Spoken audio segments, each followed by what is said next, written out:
Right, so in today's video, what I'm going to be doing is sharing what my lawn care plan is going to be for each of my different lawns. And I'm going to start off with this one down at the bottom, the one that I always call the bottom lawn. I'm going to be talking about what I'm actually going to be doing to it over the next month or so and explaining why, but also talking about what I'm not going to do, and again sharing the rationale behind it. One thing I'm not going to be doing this year is scarifying it, and it's for a few different reasons. The first of which is that we actually verticut this lawn recently, so that's like thin the sward out to an extent, but with scarifying obviously it's there to remove thatch. This lawn's still quite new. It's only, I think it's like less than 18 months old still, and last year when we did the vertical, we probably removed a little bit of thatch at the same time as well, using the scarifier at the time. But I mentioned in a video recently, just to test if you got a lot of thatch, you can walk across your lawn, is it spongy or not. But also if I just take a core out the soil here, Fred, get away, bring off. If we just have a look at this sample that we've taken out, you can see there's possibly, I'd say a little bit of thatch. That's just part of the grass plant. There's not really much thatch there whatsoever between the grass and the soil. If I was to go through with a scarifier now, I'd probably verticut it more than scarify it, because there's not really much to remove from the plant. So I don't just want to do something for the sake of it, so we won't be doing that. Something else I won't be doing either is I won't be overseeding the lawn, and that's just because it doesn't need to be. If I get in right over the top of the sward now, it's really, really dense. Obviously in the sun you can see the shadows, but if you come over to this side where it's slightly shaded, again, a key indicator that would kind of tell you whether you need to actually overseed or not is whether you can see the soil. Now, I can't see the soil anywhere on this lawn as we pass across. Nowhere whatsoever, so I don't just want to chuck seed down for nothing. All I'm going to do is increase competition, which it doesn't need. And also, if you were to put some seed down, then what I'd have to do first is scarify, which would stress out some of the existing plants, maybe remove some, replace them with new plants, and for what? But if you can see soil, like I saw a video of a guy on Instagram the other day who was actually overseeding his lawn, and there was quite a lot of soil that you could see even from a distance, then absolutely get on and overseed. But this lawn, it's not going to need it. But something I definitely will be doing is using this hollow tine aerator to aerate the lawn, and depending on where your lawn is going to depend on how impactful the aeration is going to be. Although this lawn's looking boss at the moment, you can see that it's 10 o'clock in the morning at time for recording. We've got a lot of shade still over this side. That lawn's not even seen any sun yet, and that sun's just going to start getting lower and lower in the sky as the next few weeks go on, until this is in complete shade for the entirety of the winter. So by aerating it, what it's going to do is going to help the soil to stay drier, because if we let it remain sort of saturated over the winter and cold, then it's going to actually result in more dieback. So if you've got a shady lawn, then definitely consider doing a hollow tine aeration, because that way you're just going to preserve more of the grasses that you have. I mean, you can't do anything about the temperature being warm, but this will certainly benefit from that drier soil. I don't know if you can see, by the way, the boys are out in force. The wasps, look at them.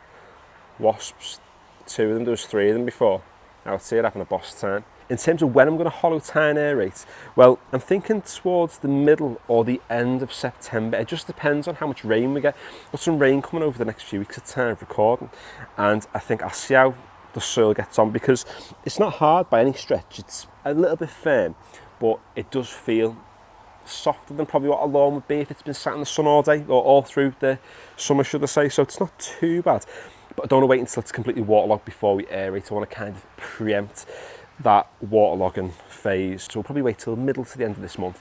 We'll aerate it, and then the lawn will just be able to breathe then. Something I think I'm going to do once I've actually aerated the lawn is I'm going to top dress it, but I'm not going to do it in the same way that I did last year.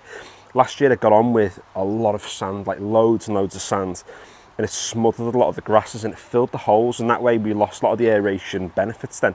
So what I'm going to do this year is I'm going to use the drop spreader, similar to what I've used on the top lawn earlier this year, just to put a light layer of sand down once I've actually done the aeration, because that way it's going to firm up the soil. Because what a top dressing will do is it'll help the top layer of the soil to remain a little bit firmer, so that when you're getting on with your lawnmower, it's not going to feel too boggy, even if we do get a bit of rain, and also as it falls between that thatch layer, which you've just seen, there's not really a lot of thatch in this lawn whatsoever. Any thatch that does develop, that top dressing is going to help the soil to consume it, to break it down, to feed the soil, to feed the plants, all that good stuff. And to talk about top dressing actually firming the soil up, the mower I use is an Alec Cambridge, which is the best part of like 40 odd kilos. Because this lawn is going to be in shade, we're not going to get a lot of evaporation from the soil, which means the moisture that's there, even though we are going to aerate it, a lot of the moisture is going to sit and it's going to actually squeeze out some of the air from the soil that's already in there. If I then get on with a massive 40 odd kilo lawnmower, it's going to compress that soil even more, so when it's wet you can really pack it down, squeezing even more air out, again leading to more dieback. So I've got two options, the first of which is to go with the Web push mower, which is a lot lighter. I think it's about 10 kilo, not even that, so that's going to compact the lawn probably not at all, to be honest.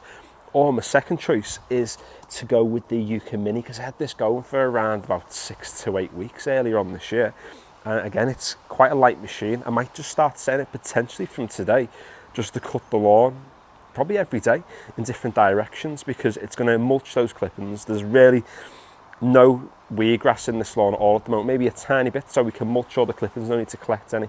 Gives you one less lawn to cut over the next few weeks. So I might get on with the robot. Put in the comments below what you reckon I should do. Should I go with the Web and I can make some content about that, or should I go with the robot? And I know what some people are going to say, because it's like the devil's work going with the Yuka, but might be an interesting experiment. And feeding as well, I'm probably going to give this lawn its last feed probably mid-September. At time of recording it is the start of September, so whenever this is posted it might be getting towards the middle possibly. But I don't want to feed it too late, again because it's going to be sitting in shade. I don't want to be forcing loads of growth, so it's not going to have the sun to be able to photosynthesize. All I'm going to do is like get the grass like grow itself to death, and it'll just be too stressed, loads of dieback, yada yada yada, the same kettle of fish. The only liquid I'll put down is maybe liquid iron, but again because we've had such a dry summer, I'm not worried about putting that down anytime soon. It's only going to be as and when we have quite a lot of rain to dry that leaf out. Now what about this cool cat then up at the top? Are we going to be doing anything different? Well, not really. We're going to treat this lawn pretty much the same as the one down at the bottom. We're not going to scarify, because again there's next to no thatch within this lawn whatsoever. Not going to overseed it. Again, if we just do the old test, getting over the top, test of a quality sport, you know, if that needs overseeded, then I'm just mental. If I chuck seed down there, not a sausage is going to take, because it is just so unbelievably dense. So that would be a fool's errand really if I was to try and do that. But again, same thing. You can see it's in the shade for most of the morning. It gets a little bit of shade in the afternoon into the early evening. So aeration, again, similar time, probably do it on the same day as I do that lawn down at the bottom, if it doesn't kill me actually using the manual aerator. I am going to keep up with the top dressing on this, because I can't get the Yuka up at the top. This will most likely have to be the Web push mower by the end of this month, because I don't want to be compressing the lawn too much. However, I've actually top dressed this one quite regularly this year, probably giving it about 4 or 5 top dressings with a really sandy material, similar to what I'll be using down at the bottom. So because this lawn, it feels, you can feel it, it's much more firm. If I get my hand now and press it right into the lawn, you really don't have a lot of softness in that, so it's rock hard, whereas that one down there, it feels a bit softer. Just means that's going to be able to probably cope with the Alec for a little bit longer, even though it's like a monster 40 kilos.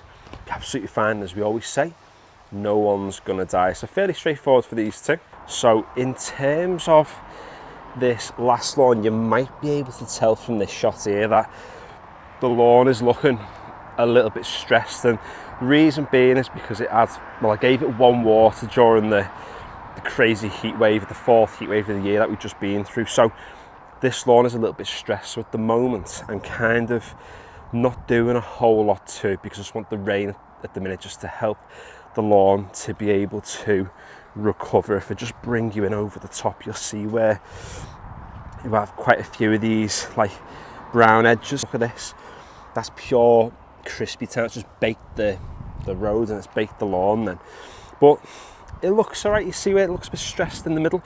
And again, what we're not going to do is we're not going to scarify, but for this one, it's just because the lawn's really new, so it's not going to need to be scarified. It'd be completely pointless really, because there's going to be no thatching there anyway, or very little at that. We're not going to need to overseed, although there are some patches which I do want to show you. So when we removed the weed grasses the other week, we've actually left quite a few spaces, and with this being a creeping type of grass, it will eventually fill those in on its own. However, because the lawn is so young, it's less likely to do that as effectively now. So in the next year or two, when the plants are much more mature, they are going to close in. So I've got two choices. The first one is I can overseed them, which I didn't do the other week because it's been baked. There's been, like I said, I've watered it once. We've had hardly any rain whatsoever, so those patches have just become like bone dry. They're almost sandy where the soil is. I could overseed now, but it's going to take a little bit of time for it to establish. But instead, I've got a bit of a different idea where I'm going to maybe plug the spaces. I'll post a video about that, or I may have already posted a video, I'm not sure. It'll either be on this channel now or in the next week or two. But I'm going to try just using some plugs to fix some of the dodgy spaces, because that way it's a bit of a shortcut really to filling them in, and you don't have to wait for the seed then. Do we need to? Not necessarily. I could just seed it, but it's an experiment. Let's just see if it works better than seeding, let's say. But this one, when it comes to aerating, I'm probably going to wait a little bit later, or a lot a bit later, because this one sits in the sun all summer. It also sits in the sun all winter, so it's going to get the benefit of the moisture evaporating when we have those like nicer days throughout the winter. But also as well, this soil at the minute, it is rock hard. You can hardly even press your fingers into the soil. It's completely sapped of moisture, and even though we've had some rain this week, it's not really been enough to hydrate that soil just yet. We've got some rain coming this afternoon, so fingers crossed it starts to help this lawn to be able to recover. So with aeration, it's not a case of you've got to do it in September, you've got to do it in October. You can do it any time between like September and really probably early March, maybe February time is probably best, and it's as and when it needs it. So if we get quite a lot of rain between now and December, then it might be a case of might need to aerate possibly in November, maybe December, maybe even into January, just whenever it's going to need. I'm going to wait for the soil to get a little bit softer, let the lawn recover, and then if we have a spell, a forecast of quite a lot of rain over a 2-week period, then I might actually get on and do it then to help it to survive. Whereas if I was to aerate it now, or even in mid-September, this lawn is just going to struggle big time. And for what? I don't just want to make content for the sake of it. It's, if I'm going to do something, it's got to have purpose, hasn't it? And that shows you how dry it's been there. Look at the edge between the flag and the soil. It's completely come away. So that's a clear indicator there that your lawn is dehydrated, if that band of brown didn't already tell you that. So there we go. That's this year's autumn lawn care plan for all the 3 different lawns that I've got. Whenever I do anything to them, I'll be posting the video, because people at home might want to follow along with certain things that I'm doing. There's a lot of people I know who watch this channel whose lawns are in quite similar conditions, where they have a lot of shade over the winter, maybe not got the best of soils and things. So hopefully these really simple, straightforward lawn tip videos are going to help you to get yourself a better lawn, because this time last year I made some mistakes. I hollow tine aerated, which was great. I put too much sand down, I smothered the grass, it struggled, we had more dieback than we needed, and I ended up regretting it then over the winter, because through autumn it didn't look the best, and then through winter it looked even worse, and I felt stupid for the best part of 4 to 5 months. And we're living and learning on this channel. So if you do want to stick around and follow along with videos like this, then if you haven't already, consider subscribing, like the video. If you've enjoyed it, put some of your tips and things in the comment section below to help some people out. Let's all be polite, let's all be nice. As we always say, no one's going to die. Finally, thanks for watching.